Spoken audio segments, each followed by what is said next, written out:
And then you'll need to know all three categories of expenses so that you can get your cash on cash return. So what we need to know, here we go. We need to know what property management can rent it for.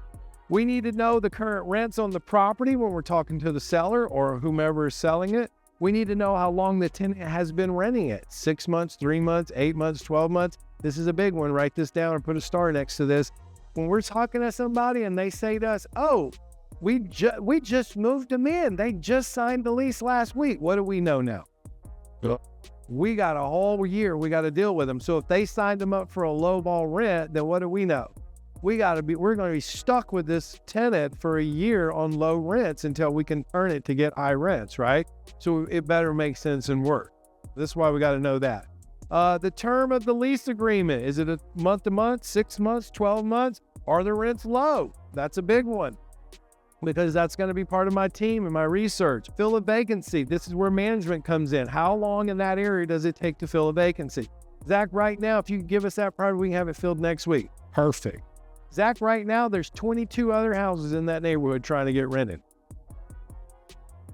So what do I know I got to do to get it rented? 100%, Randy. I got to say, what's everybody else charging? $1,500. I got to put it on the market for $1,350.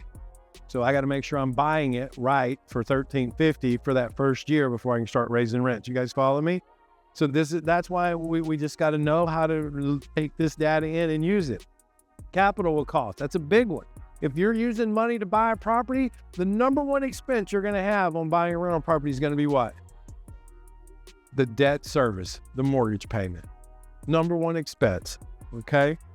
And then what's the fix-up going to cost? And then what will your banks refi percent of the appraisal? Unless you're just a traditional landlord, you're going to put 20% down. You'll run out of money doing it that way real quick. I would encourage you to talk to these guys in the back, REI Funding Partners. They do stuff like this. They'll loan you the money to go buy it.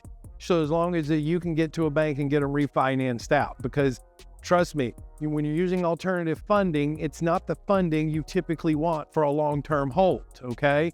It's short-term to get you in possession of it. So now you can go to a bank and get a appraisal and refinance versus a purchase loan. When you don't own it, the banks will only give you 80% of the purchase price. When you own it, they'll give you 80% of the appraised price. Major difference, okay? That's why we use burst strategies. And then you'll need to know all three categories of expenses so that you can get your cash on cash return.